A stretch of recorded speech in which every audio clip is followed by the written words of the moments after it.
see you guys. Okay, so when you were talking about dimensions, Yes. so the last time I saw you in Red Bluff, Yes. I asked about whether or not when we choose to come back into the particular life that we're living, Yes. if it is already determined whether we move on or we reincarnate again. Yes. And you said that there's, right now, there are parts of me that are like a child. Am I getting this right? Yes, it's all Okay. happening right now, and Okay. that blew your So- mind, didn't it? Well, I've been thinking a lot about this. So there's a couple questions that, one, those different Lynette's. parts of me, Lynette's, okay, that are living in the different dimensions, do they all have to die at one time? You never die. Okay, You're overthinking this. okay. Because I was actually told this by somebody else, like all of Again, those pieces. It's the same person have that to- told her that she had to read from the Akashic Records, probably, yes? No. Now, who made that up? Who named it that? Who said that they just decided creatively that that was it? But we are here to tell you, above and beyond all of that, you never die. Okay. You die from this storyline. Okay. You're always happening. You're eternal and ever expanding. Now you are used to linear. All of you see beginning, middle, end. So this blows your mind and you can't understand it. And so notice how Michelle keeps asking, why do you always make our hand do figure eight? You see, this when you do this, there's never an end point, is there? Right. It doesn't stop. This is your soul. It goes like this, and it goes in the storyline and out of the storyline, and in a new storyline until there's no more stories. Okay. And so there is a time that you'll reach a place where you no longer need to spin a story about anything. Okay. You see, and everything's happening right this moment, right now. There's little baby Lynette, there's little schoolgirl Lynette, there's old crone Lynette, yes, and there's Lynette in the now, and they're all happening all at the same time at this cross point. You see, it's where everything dissects. You see, it's all where everything connects.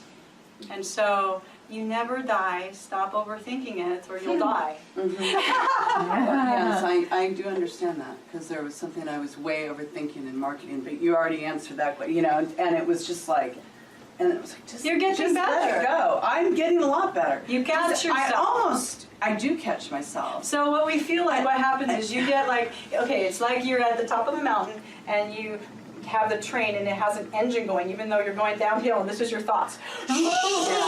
Yeah. And what's happening now is you turn the engine off. So you're just, And just letting let it- gravity go down, which is okay. Doesn't that feel better? No, it feels a lot better. Yes. It's not like an anxiety or a worry. It's a frenetic. It's this frenetic energy going on, and then I think, God, I'm not in bliss. I'm not really having fun. I'm not. Anyway, and then I let it go. We want to stop you. Okay. The frenetic energy, as you named it, doesn't have to be bad. Okay. What is happening is you are letting go of old constructs that formerly defined you. You are vibrating higher. When you vibrate higher, you associate that with unpleasant feelings like anxiety or fear, when what's really happening is you're so excited you don't know what the heck to do with your body. So what do? You move it. You see, when something's frenetic, don't you want to set it free? If you had put a bear in a cage and it had all this restless energy, if you let it out, it would frolic around. And so move. That's how you go with the energy rather than stay stagnant, and then you start overthinking it and labeling it as something it isn't. All that's happening is the water is boiling. It's a good thing. When the water is boiling and things are frenetic and moving around, guess what happens? Higher vibrational energy. Other things that attract to that are that same energy. It's just alignment. Everything is alignment. So if you hold yourself back, then what happens? Now you're back to square one. It gets bottled up. Because you're stuffing yourself. Yeah, and I'm not doing So that. we want you to notice that when you raised your little hand, and yes, you made a joke about how you're going to go in our face, but what is doing is what you really want. What frenetic Lynette wants is to do this. Yeah. But when she does, everybody freaks out by it. Yeah, And not so, anymore. but you do. I never really You did. do. There's a part who wants you to shut up. Yes, I And when you're here and you do this, you're playing small. You could have done this. You didn't have to go, ah! There's a middle ground, as we've told this one. Yeah. There's a middle ground. You see, Right, there's right. a balanced energy. There's a joyful calm. Can you be joyful and calm at the same time rather than, ah! And the answer is yes, because I've experienced that a lot more lately. Yes, and we feel that from you. Yeah. The trick, and it's not a trick, you love when we say that, is that you don't have to go up here, then back down here, and back here and up down, because that is going to feel frenetic. That's confusing to yourself and everyone around you. They don't know what to make of you, and so they're like, ah, we don't know what Lynette's doing, rather than, oh, Lynette, let's give you things. You see, because when people feel the calm, joyful energy, we'll say it again, calm, joyful, that's your mantra. I am calm and joyful. When you are calm and joyful, what kinds of things do you think will be delivered to you? Whatever I desire. And what other things in your life could you do that are calm and joyful? Are there things that you do in your life right now that make you feel calm and joyful at the same time? Yeah, I drive to see you guys. I read the books, I live the books, you know, I'm working on living the books. Perfect. And balance. Balance and grounding. And it That's- could be as simple as taking a walk. Yoga, Yes? and yes, so I'm doing things for myself. Yes. Definitely. So again, we'd like you, whatever it is you want to emit, go do that. You do it backwards, you see. We want you to go do more things like that so that energy lines up to you. But don't play small. Okay. This is not Lynette. No, it's not. And it doesn't have to be here either. It can be Right. calm and joyful, raising your hand. Do you see what we're trying to say I here? get it. I get it. Can I just ask something about the dimension thing? Yes. Did, As long as you don't overthink it. no, I know. Well, that's why I'm asking you.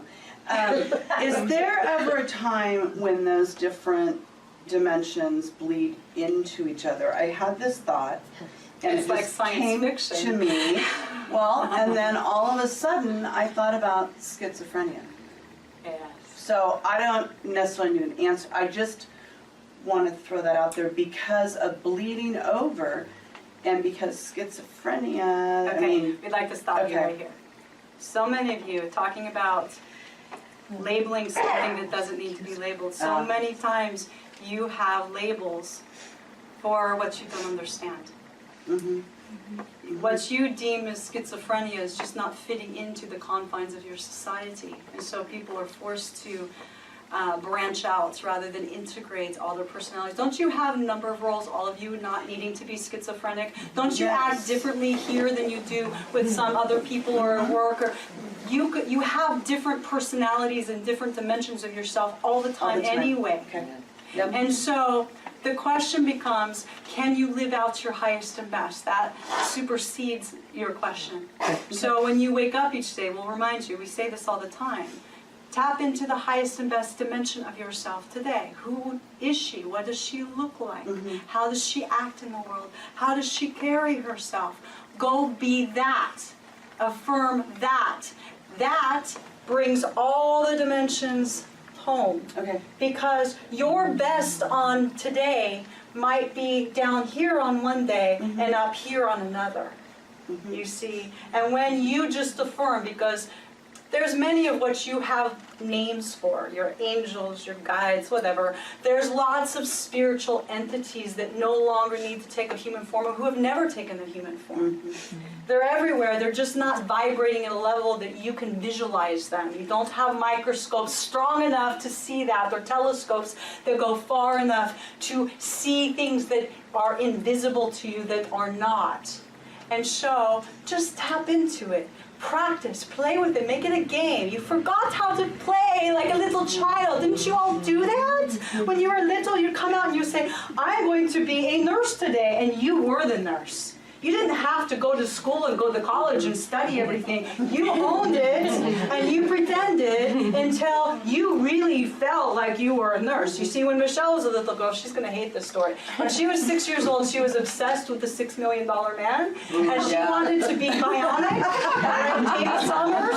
And so she was 6 years old, and she had a little friend, and he told her, well, if I touch you and I'm bionic, then you're going to be bionic. And so she believed so much, because she's good like that he touched her and she said, oh my God, I'm metal. And she didn't know what to do with that, and she tried to run really fast and it didn't work. And so she told her grandmother, and she was crying, and her grandmother said to her, Michelle, why are you crying? And she said, I can't tell you. And she says, you can tell me anything. And she said, because I'm bionic. And her grandmother had to keep from laughing. But she really believed she was bionic. What if you believed like you did when you were a child? Who do you want to be? What role do you want to play? It's as if you're an actor, and you all are actors. You have your script, and you are the director and the producer, and you see you're all of us. Who are you going to be? Do you want to be here? No. No. And that's not me anyway. It's not. No, I know. You see, we understand that, but we want you to take on and feel the fullness of being your highest dimensional self. Stop overthinking science fiction-wise when they're all going to intersect. Well, it just because okay, we want to explain. We'll explain. There you go. It's a good story. I know. Where good stories I come thought about from. that too, but then I let it drop because I'm letting it all go. Okay, so we want you to try this, and this perhaps will be a better way of explaining this. When you are energy, and you're all energy, okay? Unzip the body, manifesting miracles and money. But then you're unzipping your body. Who are you? How does that feel when you don't carry around the density of a body? It's light. Like attracts like, as it still does, but it's not slowed down by the density of a body, you see. So in that rapid energy, very rapid, as you're doing this, you see the dimensions all come together, and it's not the intersection. You're thinking of it in terms of body. So what would happen if Lynette's bodily child self matched up with Lynette's grandmotherly self? It'd be really weird. It would be weird. But from our non-physical perspective, none of that matters because it's non-physical. It's energy. But good try. Okay. And let's still You write should the script. write a script. So use that creativity for good. Oh, thank you. Yes.